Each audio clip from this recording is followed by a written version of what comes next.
Welcome to insight. आइए समझते हैं हरियाणा की मेडिवल हिस्ट्री। अब देखिए, नॉर्थ इंडिया में नॉर्थ साइड पर हिमालय हैं, जो एक प्राकृतिक दीवार है, नेचुरल बैरियर है।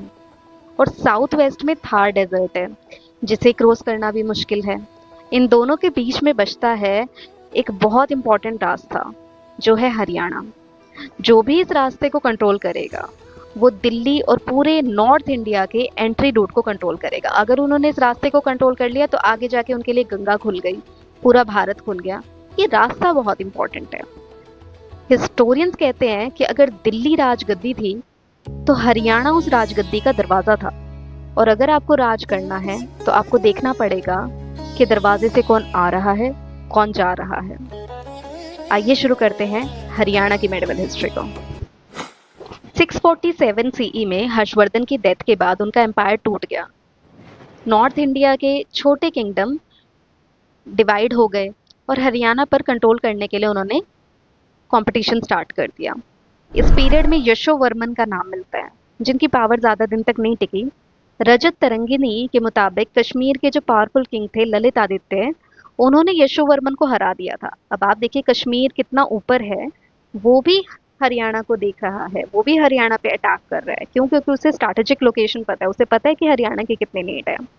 इसके बाद हरियाणा गुर्जर प्रतिहार एम्पायर के कंट्रोल में आ गया। गुर्जर प्रतिहार के पावरफुल रूलर थे मिहिर भोज। मिहिर भोज ने अपना एम्पायर हरियाणा तक एक्सपैंड किया, लेकिन जो उनकी कैपिटल थी वो हरियाणा से काफ़ी दूर थी। वो बेसिकली गुजरात राजस्थान से थे। वहाँ से बिना किसी साधन के हरियाणा को हैंडल करना थोड़ा सा मुश्किल था। तो उन्होंने जो उनके लोकल रूलर्स थे, जो उनके सामंत थे, उनको बोला कि तुम करो ये सरदर्दी वाला काम, टैक्स तुम कलेक्ट करो, लॉ एंड ऑर्डर तुम मेंटेन करो, लोकल एडमिनिस्ट्रेशन को तुम संभालो। अब ये जो डिसीजन है ये आगे चलकर हरियाणा की हिस्ट्री बदल देगा। 8वीं शताब्दी के आसपास हरियाणा में तोमर डायनेस्टी उभरने लगी। तो शुरू में तोमर, हमने जैसे कि अभी देखा, ये सामंत थे, गुर्जर प्रतिहारा के अंडर काम किया करते थे। अगर गुर्जर प्रतिहारा सीईओ थे तो तोमर लोकल एडमिनिस्ट्रेटर थे।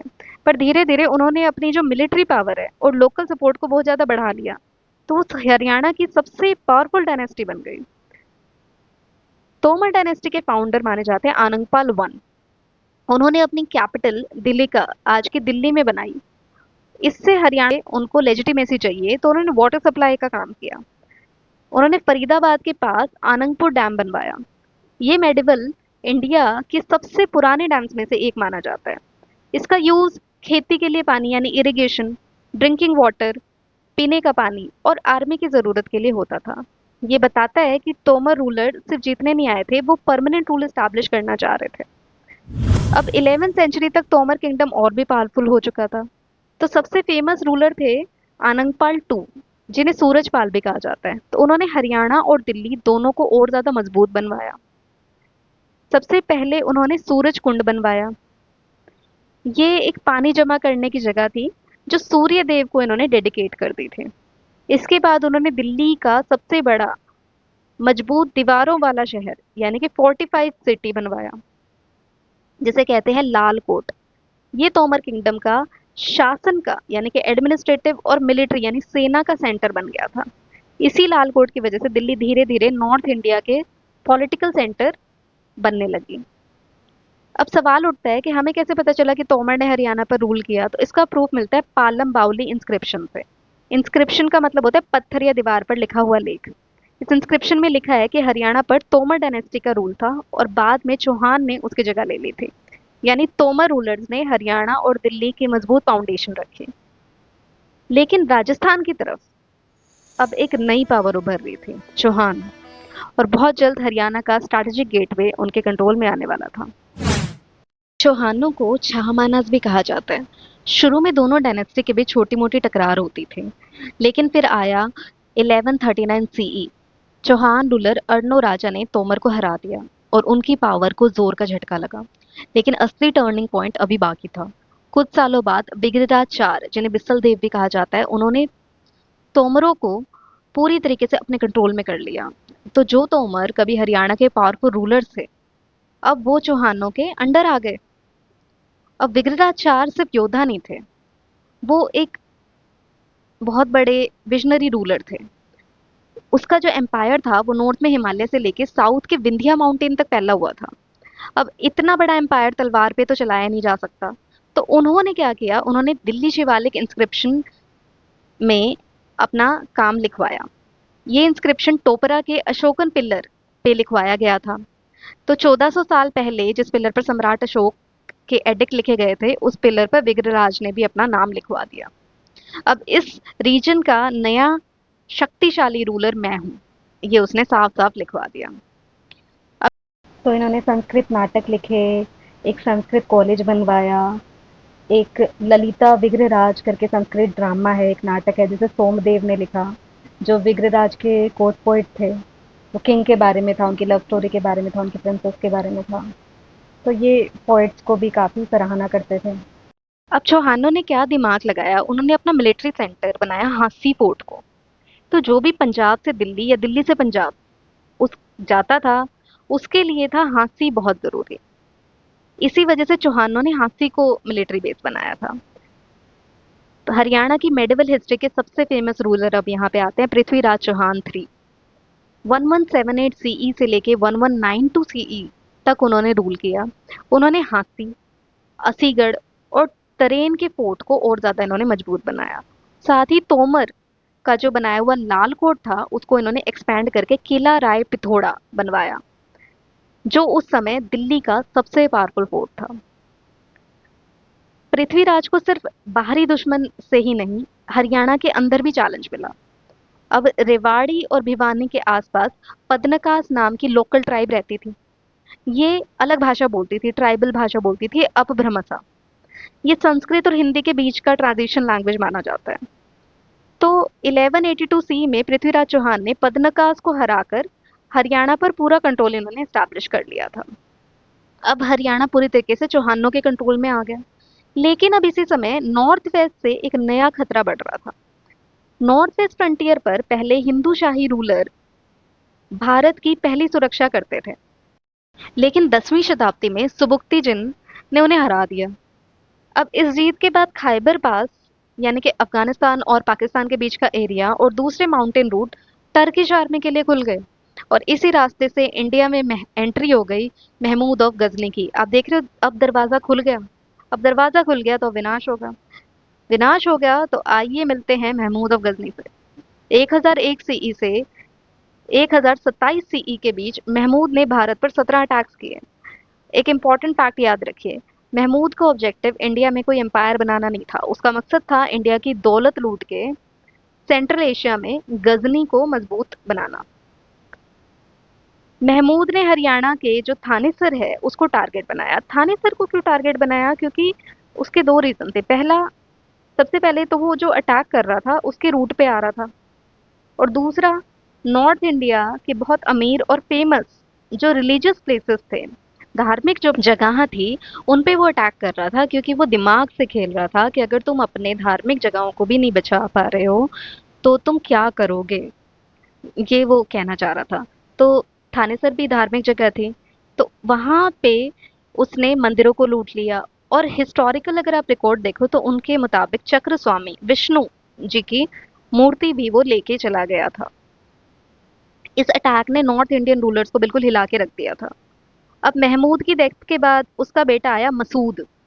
गजनी की डेथ के बाद उसका बेटा आया मसूद एक, तो वो भी अटैक करता रहा।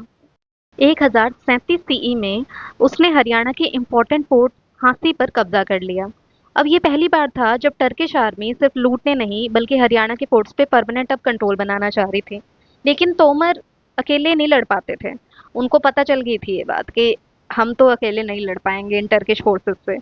तो तोमर, चौहान और परमार तीनों मिल गए। उन्होंने बनाई राजपूत कॉन्फिडरेंसी, यानी राजपूत अलायंस, साथ में मिलके लड़ेंगे।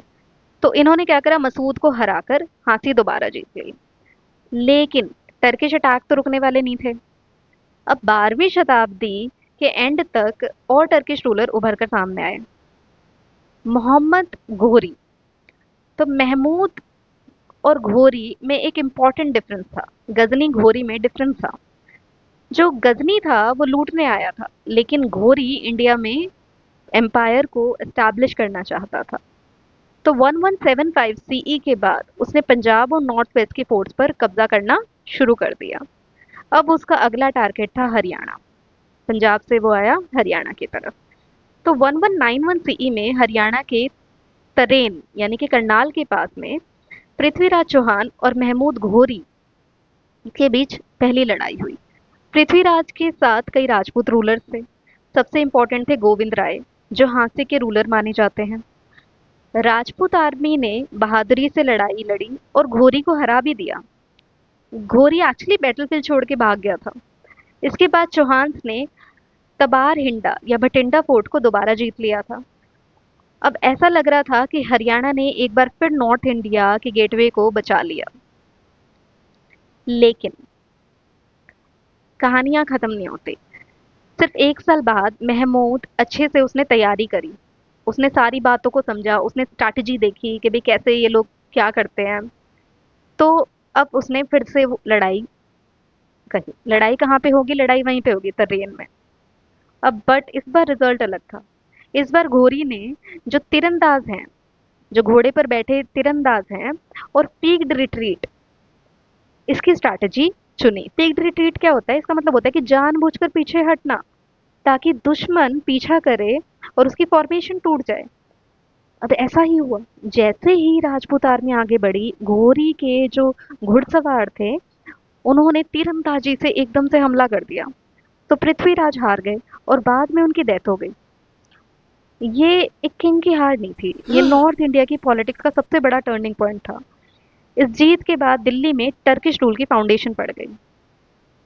अब तरेन की हार के बाद हरियाणा ने तुरंत सरेंडर नहीं किया था। सबसे पहले वीर जाटबान ने हांसी के आसपास घोरी के खिलाफ रिबेलियन किया और वीरगति पाई, वीर जाटवान ने। उसके बाद साउथ हरियाणा में अहीर वीर तेजपाल, जो रेवाड़ी के गवर्नर थे, उन्होंने भी टर्किश आर्मी का डटकर सामना किया। आखिरकार कुतुबुद्दीन ऐबक ने रेवाड़ी पे फिर कब्जा कर लिया था, पर काफी मुश्किल था। इसमें इनका जो मेन कमांडर था शायद वो भी मारा गया था। अब 1194 सीई में घोरी ने बैटल ऑफ चंदवर में जयचंद को भी हरा दिया था। अब हरियाणा और नॉर्थ इंडिया धीरे धीरे टर्किश कंट्रोल में आ गया था, और इसी के साथ शुरुआत होती है दिल्ली सल्तनत की। 1192 सीई की बैटल ऑफ तरेन के बाद हरियाणा और दिल्ली टर्किश कंट्रोल में आ गए। लेकिन मोहम्मद गोरी इंडिया में परमानेंटली रहना नहीं चाहते थे, ये समझिए आप। इसलिए उन्होंने अपने जो ट्रस्टेड जनरल हैं कुतुबुद्दीन ऐबक को यहाँ का गवर्नर बना दिया। 1206 सीई में मोहम्मद गोरी की डेथ के बाद Aibak Aibak actually slave dynasty की शुरुआत इसे कहते हैं, स्लेव था। बट जैसे ही मोहम्मद गोरी की डेथ हुई, उन्होंने खुद को इंडिपेंडेंट डिक्लेयर कर दिया। इसी के साथ दिल्ली सल्तनत की शुरुआत हुई। अब कुतुबुद्दीन ऐबक दिल्ली सल्तनत का फाउंडर माना जाता है। उनका रूल 1206 से 1210 सीई तक का रहा, काफी बूढ़े थे वो।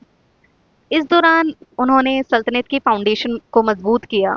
लेकिन उसके बाद आने वाले रूलर ने इसकी जो एम्पायर को असली स्ट्रेंथ दी थी, वो थी शमसुद्दीन इल्तुतमिश, जो कि रियल बिल्डर थे। ऐबक फाउंडर थे, बट इल्तुतमिश रियल बिल्डर थे दिल्ली सल्तनत के। उसने पहली बार हरियाणा को प्रॉपरली दिल्ली सल्तनत के एडमिनिस्ट्रेशन का हिस्सा बनाया। अब सवाल था, इतने बड़े एम्पायर को दिल्ली से कैसे कंट्रोल किया जाए। तो इल्तुतमिश ने एक सोल्यूशन निकाला। उसने क्या सोल्यूशन निकाला? अब आई से इल्तुतमिश, आई से इक्ता सिस्टम। इक्ता का मतलब था एम्पायर को छोटे एडमिनिस्ट्रेटिव एरियाज में बांट देना। हर एरिया को दिया जाता था संभालने के लिए मुक्ति को। जैसे मैं मान लीजिए हरियाणा को अलग अलग छोटे एडमिनिस्ट्रेटिव एरियाज में बांट दूं, तो हांसी का एरिया अगर मैं आपको दे दूं, एक को मैं दे दूं हिसार का एरिया, एक को मैं दे दूं रोहतक का एरिया, तो हर किसी को जो हैंडल करेगा वो था मुक्ति। मुक्ति का क्या काम था? वो लैंड रेवेन्यू कलेक्ट करेगा, वो लॉ और ऑर्डर को मेंटेन करके रखेगा, वो लोकल आर्मी रखेगा, और ज़रूरत पड़ने पे सुल्तान को आर्मी भी भेजेगा। तो अब दिल्ली को हर जगह अपनी परमानेंट आर्मी रखने की जरूरत नहीं पड़ रही है, मुक्ति कर रहे हैं वो काम। हरियाणा में इंपॉर्टेंट इक्ता कौन से थे? एक तो दिल्ली, रोहतक और हांसी, ये इंपॉर्टेंट इक्ता थे। इनमें सबसे स्ट्रैटेजिक था हांसी। तो नॉर्थ वेस्ट से दिल्ली आने वाले लगभग सभी रूट्स हांसी से होके गुजरते थे। इसीलिए हांसी दिल्ली सल्तनत का मेजर मिलिट्री सेंटर बन गया था। अब तरेन की फेमस बैटल जो थी वो सिर्फ दो नहीं थी। 1216 सीई में हरियाणा की धरती पर थर्ड बैटल ऑफ तरेन हुई। इस बार दिल्ली सल्तनत के रूलर इल्तुतमिश का सामना हुआ गजनी के रूलर ताज अल दीन इल्दीज से। इल्तुतमिश ने इल्दीज को हरा दिया और बंदी बना लिया था। इस विक्ट्री के बाद दिल्ली सल्तनत का कंट्रोल और ज्यादा मजबूत हो गया था और एक बार फिर हरियाणा ने डिसाइड किया कि दिल्ली पर रूल कौन करेगा। इल्तुतमिश के बाद दिल्ली सल्तनत में जो सक्सेसर आए, यानी कि जो वंशज आई, वो थी रजिया सुल्तान। वो दिल्ली सल्तनत की पहली एकमात्र वुमेन सुल्तान थी। रजिया पब्लिक कोर्ट लगाती थी, आर्मी को खुद लीड करती थी और मेल रूलर्स की तरह रॉयल ड्रेस पहनती थी। ये उस समय के लिए बहुत अनयूजुअल बात थी। क्यों करती थी वो ऐसा? क्योंकि वो चाहती थी कि उनकी रिस्पेक्ट की जाए। उनको पता था कि ये जो सोसाइटी है, ये आदमी चला रहे हैं और वो उसकी रिस्पेक्ट नहीं कर रहे हैं। वो रिस्पेक्ट पाने के लिए उनकी तरह के कपड़े डाला करते। लेकिन सुल्तान के पावरफुल नोबल्स, जिन्हें चहलगानी यानी कि द फोर्टी कहा जाता था, तो द फोर्टी ने कहा जाता था, वो तो खुश नहीं थे कि औरत राज कर रही है। तो 1240 सीई में हरियाणा के कैथल के पास रजिया सुल्तान और उनके सपोर्टर मलिक अल्तूनिया की मौत हो गई थी। वो गाना है ना कि रजिया गुंडों में फंस गई, क्योंकि इसी तरीके से रजिया जी को मार दिया गया था। ये हरियाणा की मेडिवल हिस्ट्री की एक इम्पॉर्टेंट इवेंट है। रजिया के बाद दिल्ली सल्तनत फिर से कमजोर होने लगी।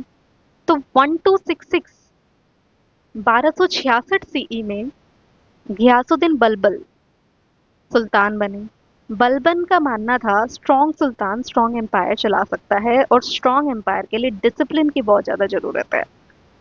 बलबन ने हरियाणा की स्ट्रैटेजिक इंपॉर्टेंस को अच्छी तरह समझ लिया था।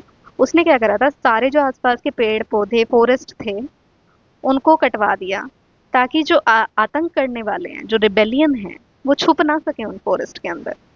हरियाणा को फोर्ट्स दिए, किले बनवाए। कहाँ बनवाया? हांसी तो बनवाया ही है, रोहतक बनवाया, कैथल करनाल में बनवाया, सिरसा और दिल्ली। हांसी, रोहतक, कैथल, करनाल, सिरसा, दिल्ली। तो ये इंपॉर्टेंट फोर्ट्स थे, इनको इन्होंने मजबूत बनवाया और उसके रूल में हरियाणा दिल्ली सल्तनत की सिक्योरिटी शील बन गया। इसी पीरियड में दिल्ली सल्तनत के सामने सबसे बड़ा डेंजर आया मंगोल। ये वही मंगोल थे जिन्होंने एशिया और यूरोप के बड़े एम्पायर्स को हरा दिया था। अगर मंगोल हरियाणा क्रॉस कर लेते तो दिल्ली को बचाना ऑलमोस्ट इम्पॉसिबल हो जाता। इसलिए हरियाणा फिर एक बार इंडिया की डिफेंस लाइन बन गया।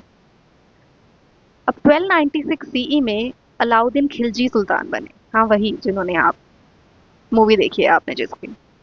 वो दिल्ली सल्तनत का सबसे पावरफुल रूलर में से एक माना जाता है। उसने एडमिनिस्ट्रेशन, आर्मी और इकोनॉमी तीनों को मजबूत बनाया। सबसे इम्पोर्टेंट काम था मंगोल अटैक को रोकना अब उसके लिए। अब हरियाणा के हांसी और सिरसा रीजन में सल्तनत की आर्मी ने मंगोल को कई बार हरा दिया और इसी वजह से दिल्ली सल्तनत सरवाइव कर सके। 1316 सीई में अलाउद्दीन खिलजी मर गए और उनकी डेथ के बाद सुल्तान ने फिर से कमजोर हो गई। गवर्नर फिर से इंडिपेंडेंट होने लगे, पॉलिटिकल इंस्टेबिलिटी बढ़ गई और इस सिचुएशन का फायदा उठाया पंजाब के गवर्नर घासी मलिक ने।